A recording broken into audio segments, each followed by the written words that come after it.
शिकत असताना आपल्याला काही बेसिक वर्ड्स माहिती असणं गरजेचे असतात. For example this, that, this, those, here, there, now, then.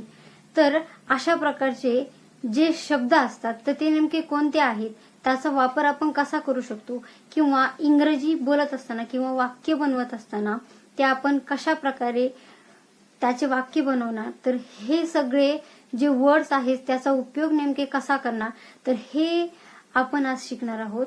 So friends, I am Archana Bahiwal, Bahiwal madam's या यूट्यूब चॅनलवरती तुमचं सर्वांचं स्वागत आहे. So today's topic is basic and important grammar, basic and important words. तर जे इंग्रजी विषय शिकत असताना जे बेसिक किंवा एक पाया पक्का होण्यासाठी जे इंग्रजीचे शब्द असतात ग्रामर मधले, तर ते नेमके कोणते आहेत, तर त्याचा आज अभ्यास करणार आहोत.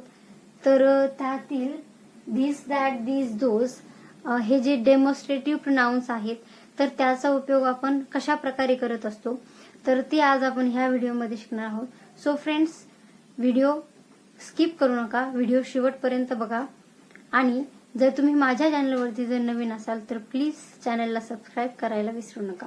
And please like and share also.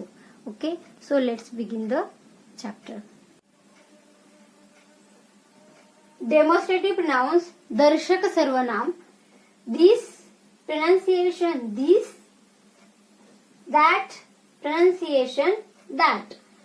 This and that is a singular demonstrative pronoun. तर this चा अर्थ होतो हा, ही, तो, ती. अशा अर्थाने this आपण वापरत असतो. For example this is a pen. that चा अर्थ होतो हा, ही, तो, ती. अशा अर्थाने आपण काय करतो, तर दॅट वापरतो. परंतु धिस म्हणजे काय, तर धिस म्हणजे जवळची एक वस्तू दर्शवण्यासाठी आपण धिसचा उपयोग करतो. म्हणून आपण त्याचा अर्थ धरतो हा पेन आहे. दॅटचा उपयोग म्हणजे वस्तू दूर असेल आणि ती एकच असेल तर त्यावेळेस आपण दॅटचा उपयोग करतो. फॉर एक्झाम्पल हा पेन आहे आणि माझ्यापासून खूप दूर आहे, तर आपण काय वापरणार, दॅट इज अ पेन. म्हणजे वस्तू दूर असेल आणि ती एक असेल तर आपण दॅटचा वापर करणार. आपल्याला काही दाखवायचं असेल, डुअर दाखवायचं, that is a doer, that is a window, that is a bag for example. तर अशा प्रकारे आपण दॅटचा उपयोग करू शकतो. तर दॅटचा अर्थ होतो हा, ही, तो, ती. अशा अर्थाने आपण दॅट वापरतो. these pronunciation, those pronunciation, plural demonstrative pronoun. म्हणजेच these आणि those हे अनेक वचनी दर्शक सर्वनाम आहे. तर अनेक वस्तू दर्शवण्यासाठी याचा उपयोग केला जातो. परंतु these कुठे वापरावं आणि those कुठे वापरावं हे क्लिअर करूया. तर लक्षात घ्या, these म्हणजे आपल्या जवळ अनेक वस्तू असतील, जवळ अनेक वस्तू असेल तर त्यावेळेस आपण त्या अनेक वस्तू दर्शवण्यासाठी आपण these उपयोग करतो. For example these are pens, ते पेन आहेत असं आपण त्याला म्हणणार. त्यानंतर दोज, तर दोज दूरच्या अनेक वस्तू दर्शवण्यासाठी दोजचा उपयोग केला जातो. Those are pens, those are bags म्हणजे दूरच्या अनेक वस्तू. Those are chairs. असे वेगवेगळे एक्झाम्पल्स घेऊन आपण these आणि दोजचा अभ्यास करू शकतो किंवा ते एक्झाम्पल्स लक्षात ठेवू शकतो.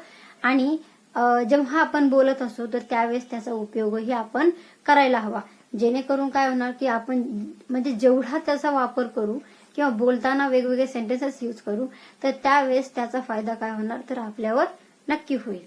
सो these अँड दोज चा अर्थ काय होतो हे आपण समजून घेतलं.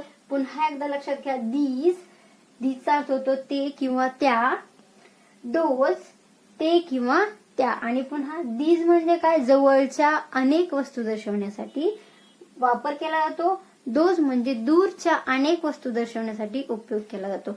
आता त्यानंतर आणखी एक महत्वाची गोष्ट म्हणजे धीसचे अनेक वचन आहे धीस, दॅटचे अनेक वचन आहे दोज.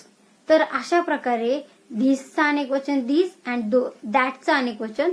मग आता धिस आणि दीज हे कुठे वापरायचं, तर लक्षात ठेवा, धिस जवळची एक वस्तू दर्शवण्यासाठी, दीज जवळच्या अनेक वस्तू दर्शवण्यासाठी. ओके.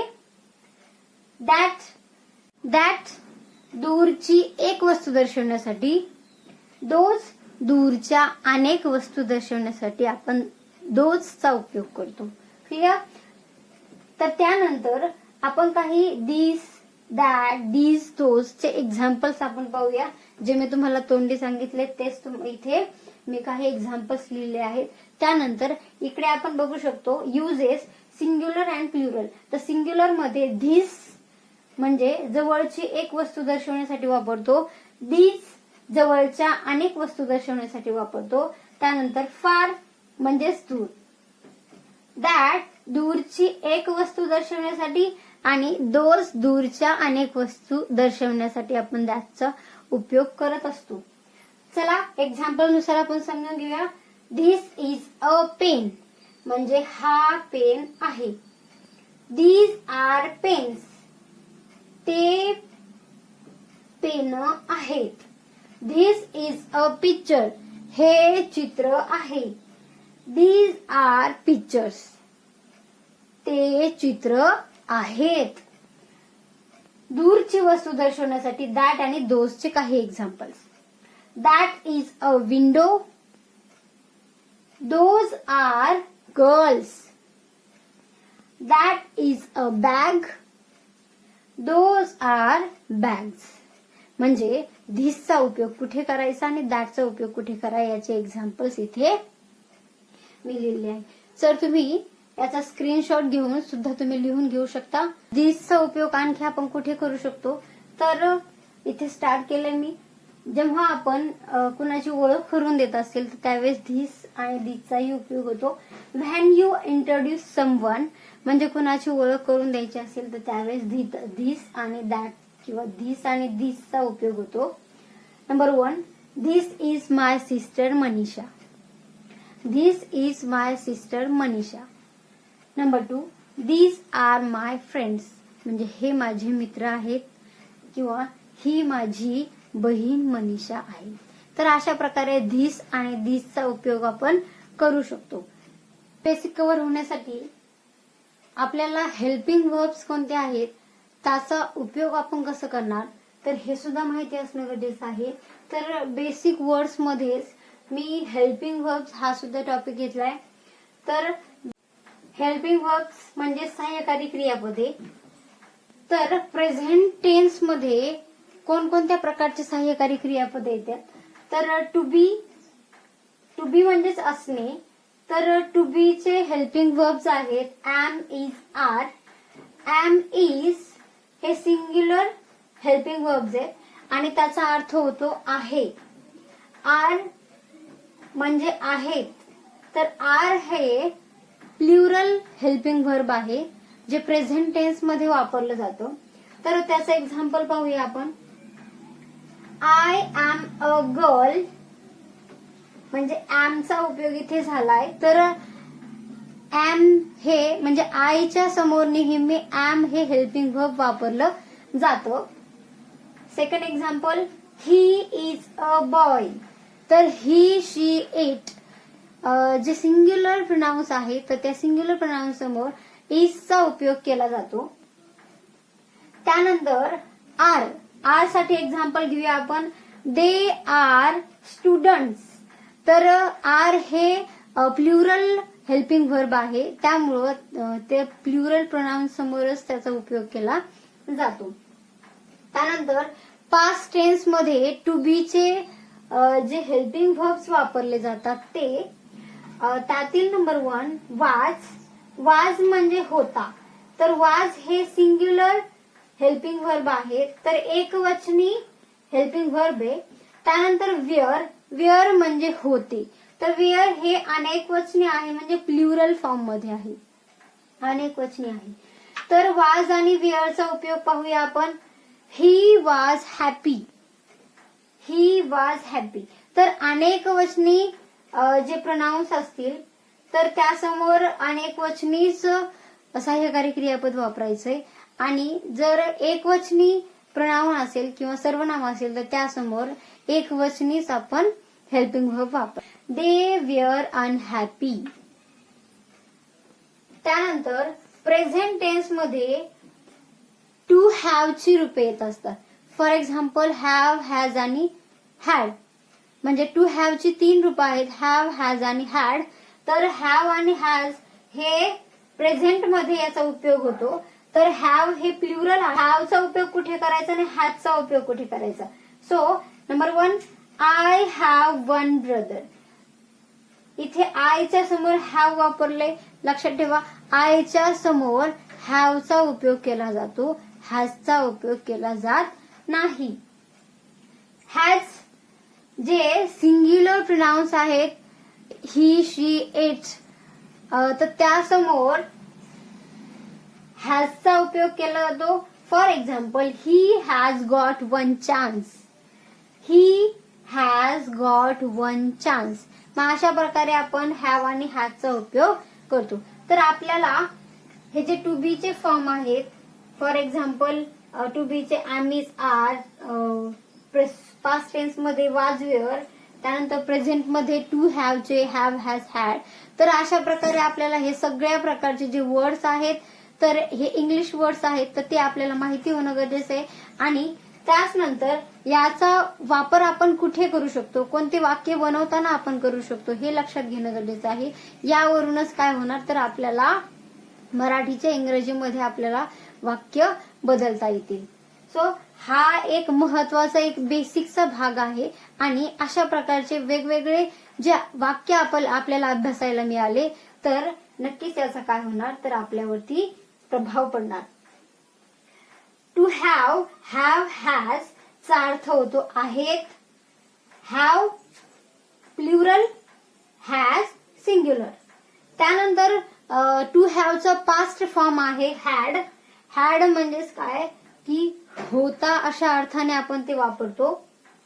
तर त्यासाठी example, he had a doll, म्हणजे त्याच्याकडे एक बाहुली होती.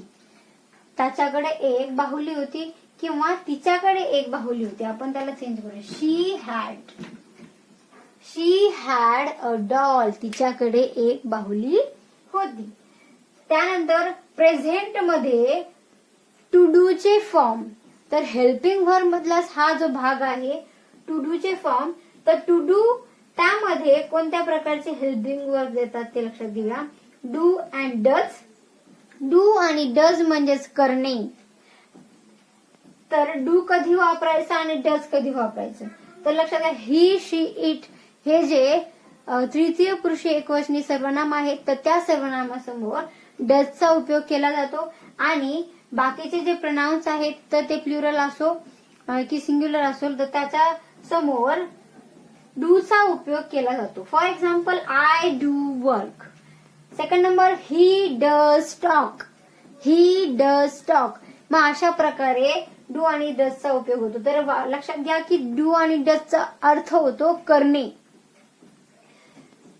पास्ट मध्ये टू डू चा फॉर्म आहे पास्ट मधला डीड. डीड म्हणजे त्याचा अर्थ होतो केले. I did plan. मी योजना केली. I did plan. मी योजना केली. मग अशा प्रकारे काय होतो, तर डू, डज आणि डीडचा उपयोग आपण करत असतो. फ्युचर मध्ये शाल आणि विल हे हेल्पिंग व्हर्बचा उपयोग करत असतो. तर शाल, विल मीन्स काय, असेन अशा अर्थाने वापरले जाते. असेन, असेल, तर अशा अर्थाने त्याचा उपयोग केला जातो किंवा करेल. तर यामध्ये क्रिया ही घडणार असते, तर अशा अर्थाने शाल आणि विलचा उपयोग केला जातो. तर शाल आणि विल, तर लक्षात घेऊया शाल कुठे वापरणार आणि विल कुठे वापरणार. सो आय आणि वी च्या समोर शाल वापरणार आणि त्यानंतर बाकीचे राहिलेले जे प्रोनाउन्स आहेत तर त्या समोर आपण विलचा उपयोग करणार. For example, I shall make a dish. I shall make a dish. Number 2, he will go to school. He will go to school. So अशा प्रकारे हे जे हेल्पिंग वर्ब्स आहेत, am, is, are, was, were, have, has, had, to do, does, did, shall, will, तर याचा उपयोग आपण काय करणार, तर वेगवेगळ्या प्रकारचे वाक्य बनवताना आपण ते करत असतो. त्याच्यानंतर वाक्यात उपयोग आपण कसा करायचा, तर या अर्थावरून आपण ते लक्षात ठेवू शकतो. म्हणून अर्थासहित तुम्ही हे सगळ्या प्रकारचं जे आहे ते लिहून घ्या आणि त्याचा सराव करा. म्हणजेच तुम्हाला वाक्यात उपयोग करताना त्याची मदत होईल आणि ते लक्षातही राहतील. त्यानंतर मॉडेल ऑक्झिलरी म्हणून सुद्धा काही हेल्पिंग वर्ब्स आहेत. For example can, could, may, might, must, ought to, need to, dare to. तर हे सुद्धा आपण काय करत असतो, तर याचाही उपयोग वाक्यामध्ये आपण वेगवेगळ्या प्रकारे करू शकत असतो. For example I can swim, I can dance, I can run. त्यानंतर मे आय कम इन, परमिशन साठी मे वापरलं जातं. त्यानंतर आपण बेसिकचा बराचसा भाग कव्हर केलेला आहे. त्यातला नंबर 1 टॉपिक होता आपला demonstrative pronoun and second number helping verbs. तर हे तुम्हाला माहिती झाले. इंग्रजी या विषयाचे नवनवीन मी व्हिडिओ घेऊन येत असते आणि इंग्लिश हा सब्जेक्ट अगदी सोप्या भाषेमध्ये मराठीतून आपण शिकत असतो. So friends, if you like this video please subscribe the channel and support me.